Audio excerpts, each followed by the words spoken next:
I am Priscilla Hensley, and really I was a math teacher, but my hobby was piano. Since I was in 3rd grade, I took lessons. We could take it at school, and of course it was classical music, but that was what I needed so I could learn to read the music better. And we had one of those upright pianos with a mirror all the way across, but I really loved it. It really helped me learn to play the piano. And we had a teacher came to our school from the Lutheran church. Her husband was the preacher. She rode the school bus, if you can imagine. She rode the school bus to our school. It was a 12th grade school, Odell School. And she stayed 5 days, and we could take one lesson a week for 50 cents. So that was a gift from the Lord, you know, just to get to take piano for 50 cents from somebody who was quite qualified. And I had heard wonderful music at the Church of God. They just had excellent music. Elm Street Church of God right here in Kannapolis. And so I wanted to learn to play and add in stuff, but I knew I had to have a good background, so I was getting my background at school. Up in the summertime in high school, I took gospel music from Jimmy Rogers and Boots Hensley. They were playing at Kannapolis Church. So I took from Boots first. She had played there. She had studied at Stapp Spexter's in Texas. I had 6 years of practice that way, so she taught me gospel music, and then Jimmy showed me some things. He was taking classical music at Catawba College, so he showed me lots of stuff that would help me when I went to college. I always just wanted to play the piano, and I wanted to do it as best as I could, so that's why I knew I needed to take some classical music and study some gospel music too. I never had to be made to practice because I loved it. In fact, when I was supposed to be cleaning house, sometimes I was practicing piano, you know. It took me all day on Saturday to do my half of the house because I'd stop and play the piano. But that was good, as long as I got it done by midnight. Mother and Daddy didn't care. Ken and I got married after I graduated college, and he was a minister of music, so we traveled around, and that's how I got to know Kim, because we bought some land out in Dudley Shoals out of Hickory and Lenore, and had an A-frame house, and we lived out there at the end of the road. And your daddy became the pastor of that church. Now, we worked at the Lenore church downtown, so we didn't know Brother Summit too well, but I knew he had some children, and they asked me if I would teach 2 of the children, the girl, Kim, and the boy, Jeff. Okay. So I would go over there after school on Tuesdays, I believe it was. Kim, she really practiced, and she never did talk a whole lot in the lesson. Now, I was pretty bad to talk in my lessons. But she listened. She didn't talk. She just listened and practiced and did. But she practiced really well. And that's the key to piano, is the practice. It really doesn't matter who your teacher is as far as you learning everything. It's if you practice what they show you. And so she did. She always did.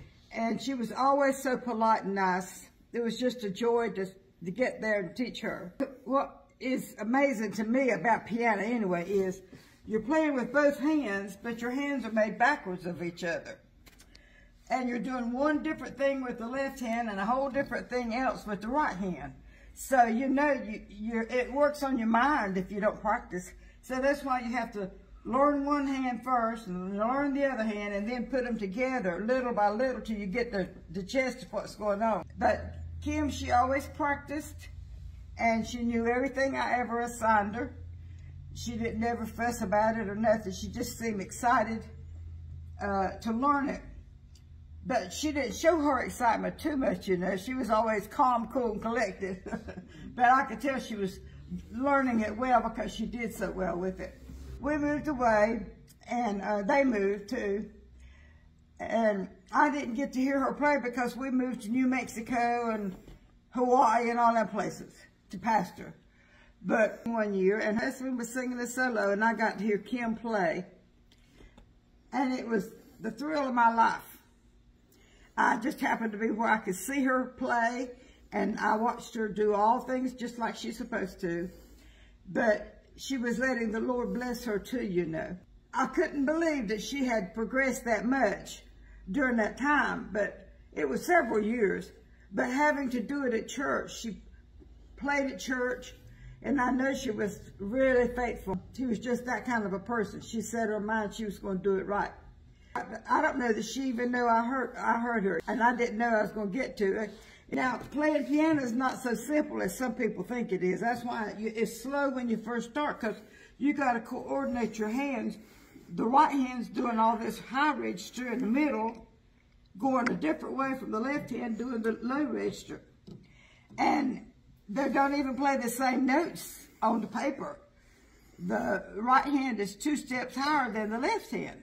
So you're having to run A, B, C, D, E, F, G through your mind with the left hand, and A, B, C, D, E, F, G in the right hand, but they're going opposite ways. So you have to really concentrate, and that's why the practice is so important.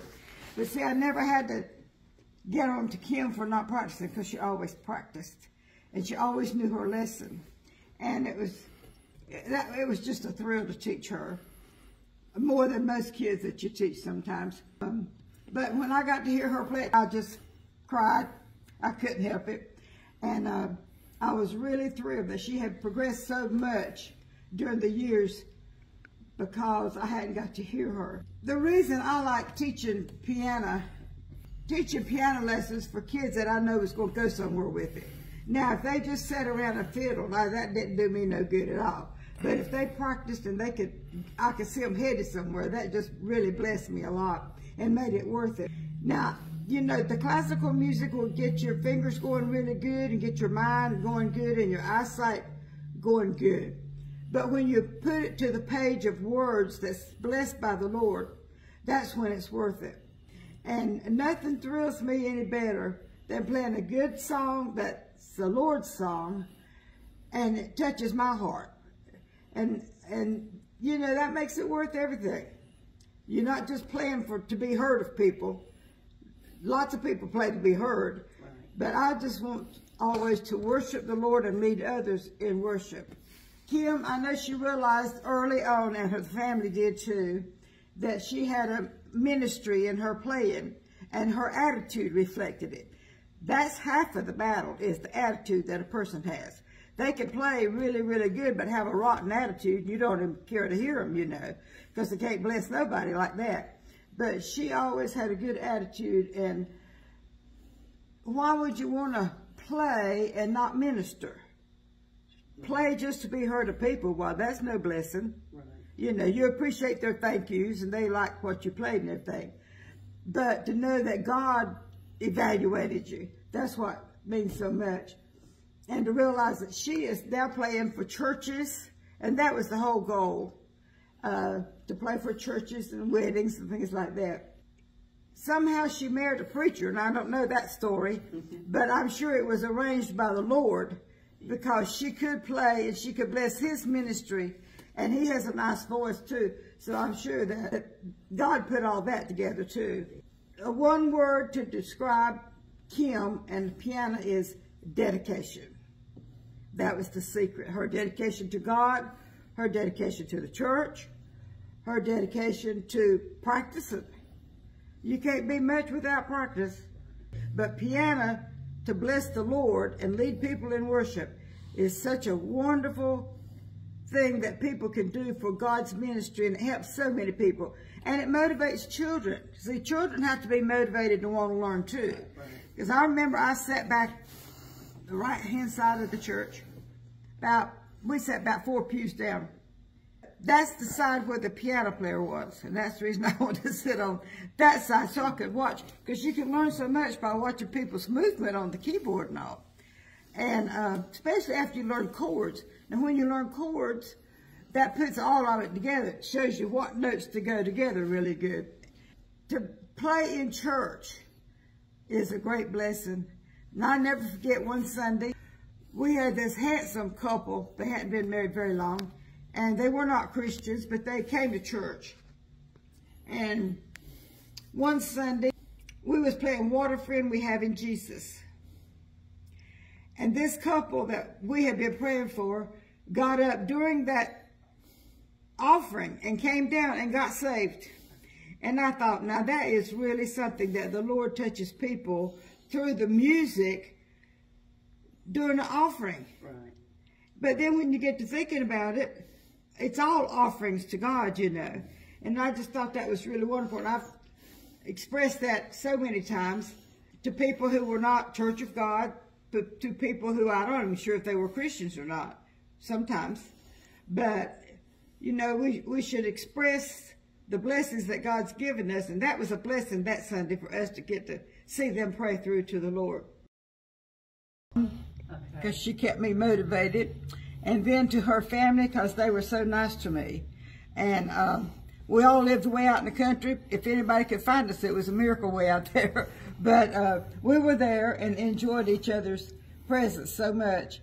And I'm so thrilled with how she's turned out and how her family backs her. See, if you gotta, no matter what you could do in a family, if you don't have the backing of the family, you don't have much success. So she has succeeded not only because of what she did, but because of the backing of her family. First, I'm going to play What a Friend.